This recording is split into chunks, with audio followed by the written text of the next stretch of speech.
I'm going to quickly tell you what file you're going to get when you download the Retro Film Lightroom pack. Once you've unzipped the download, you're going to get two files. One will be a PDF telling you about the preset.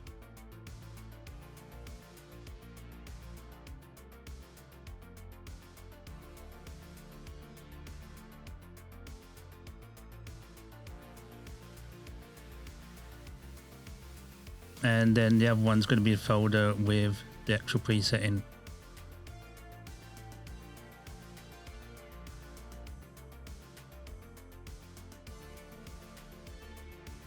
So now I'm going to show you how you're going to import it into Lightroom Classic.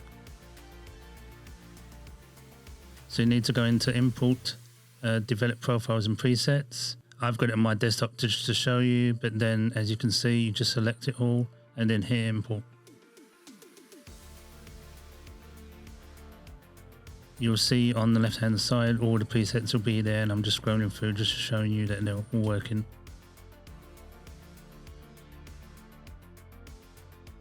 Now I'm going to show you how to import into Lightroom. It's basically the same option as you would do on Lightroom Classic. So it's Import Profiles and Presets.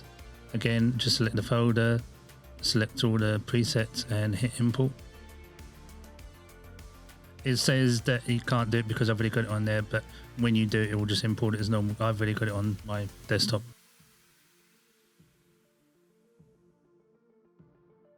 If you click on the presets, you'll see that all the presets are there, and I'm just scrolling through just to show you that they're all working as well.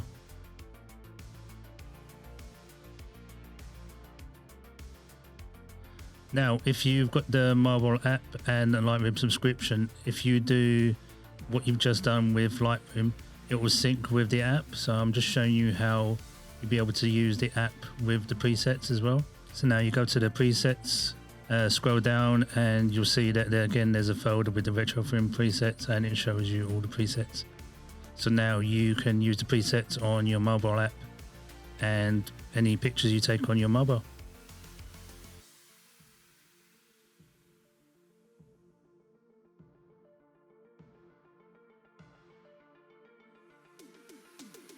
You can use the presets with Photoshop as well, but you have to use it with Camera Raw. So, just go up to the second to last icon, like two circles together. You can see the presets are there. So now I'll just do the same as before, Import Profile and Presets. Go to where you've downloaded the folder, select it, and then hit Import.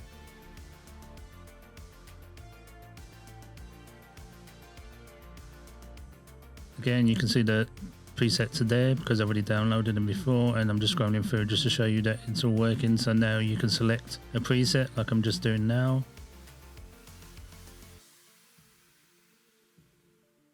and then you can open it in Photoshop.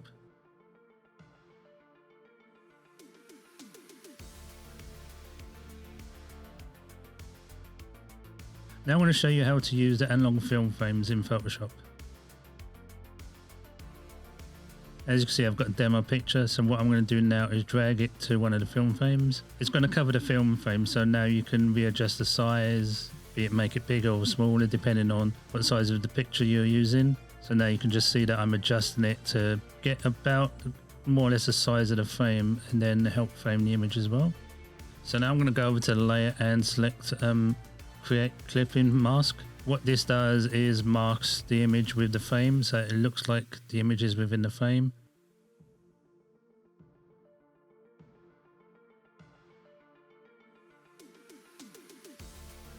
And you can add additional features like Gaussian blur, so it just makes the edge of the frame look a bit more realistic. But again, that's just a taste if you want to.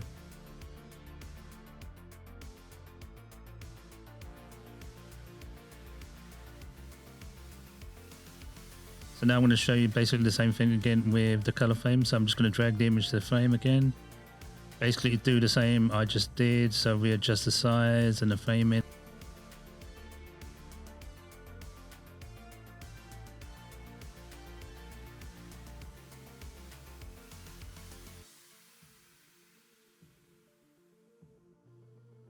Then we're going to do right click again and create clipping mask.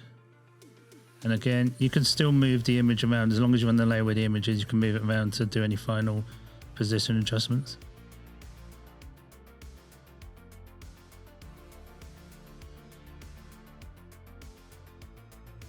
And now lastly, I'm going to do it on a medium format frame. So again, same principle, just drag the image to the frame. Photoshop will flip over to the frame and then show you the image. So now we adjust it.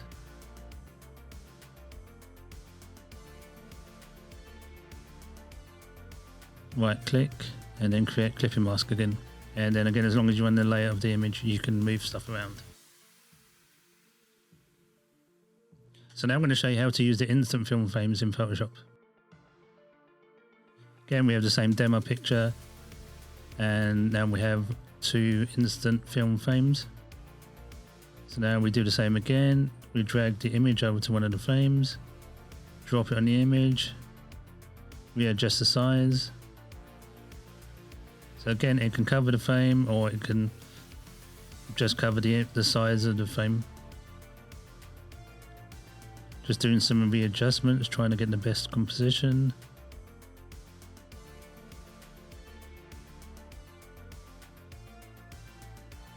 Then again, we right click and create clipping mask. And then again, we can move for final adjustments if need be.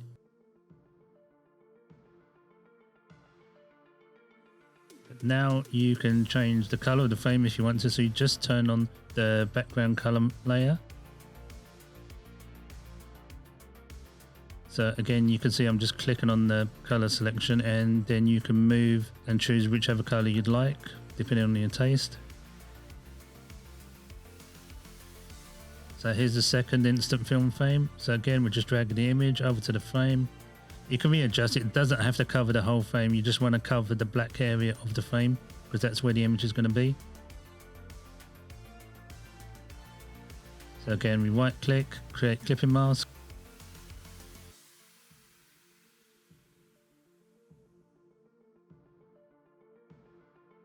And then we have the option to change the color frame as well.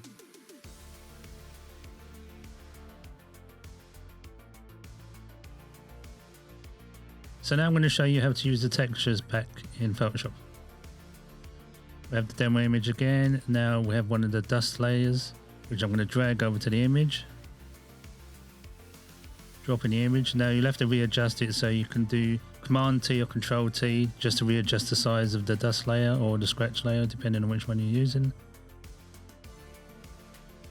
Now you can move it around to find which one you like if you want to. So what we're going to do is change the mode now to screen mode. So as you can see, it lets the image appear through the layer. But you always have to make sure the dust or the scratch layer is on the top. And now you can readjust with opacity or fill depending on taste.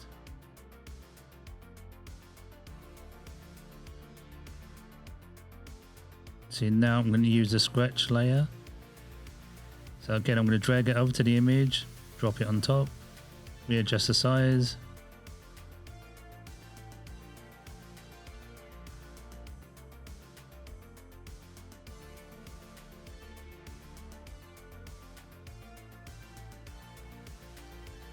You can either spin it around, change it around, orientation, just to find some unique look.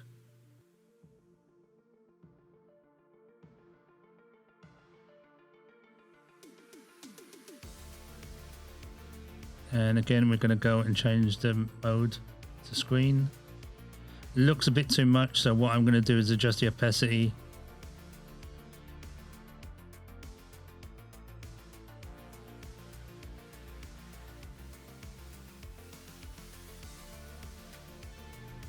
And then adjust the fill. But again, you can do this to taste.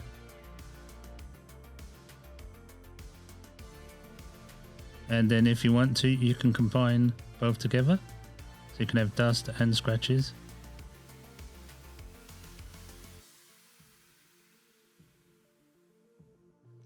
So now I'm going to take you through the beginning of an image. So we've gone back to the beginning of the image. This is how it was out of camera. Shows I've just added a preset. Done a few spot adjustments just to clean up the picture. So I'm just showing you before and after. Then you do Command E which will send the image to Photoshop. Obviously you can do this in Photoshop as well, but I'm just using Lightroom as an example. So I'm just going to select a scratch layer and a dust layer, and we've selected an instant film layer. Gonna select the scratch layer, and we're going to drag the scratch layer over to the image. Again, we adjust the size.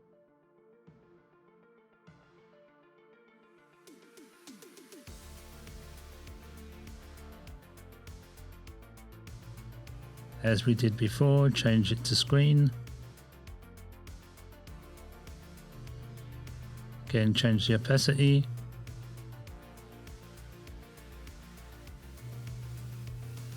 And the fill to taste.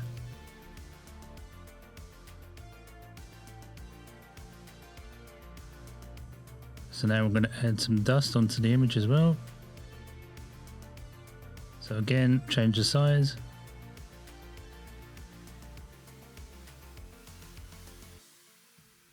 And again, change the mode to screen. And once again, use opacity and fill depending on taste.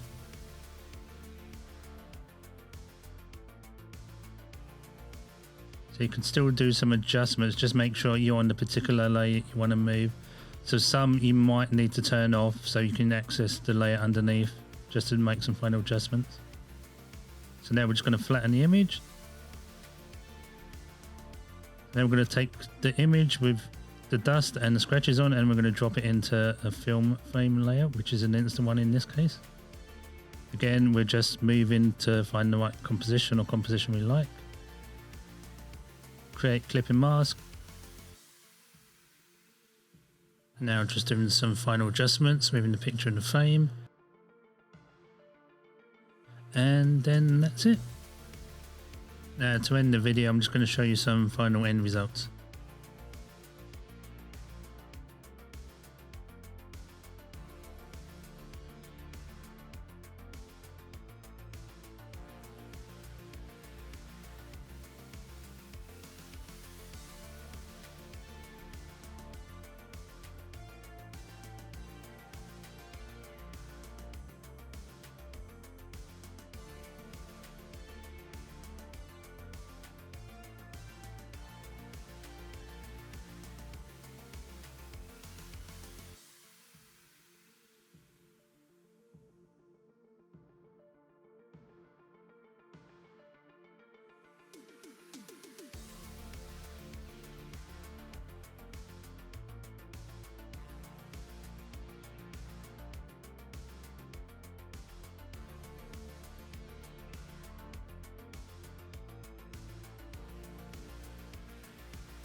I hope the video has helped you using the preset pack and the additional packs that you can get, and I look forward to seeing some images.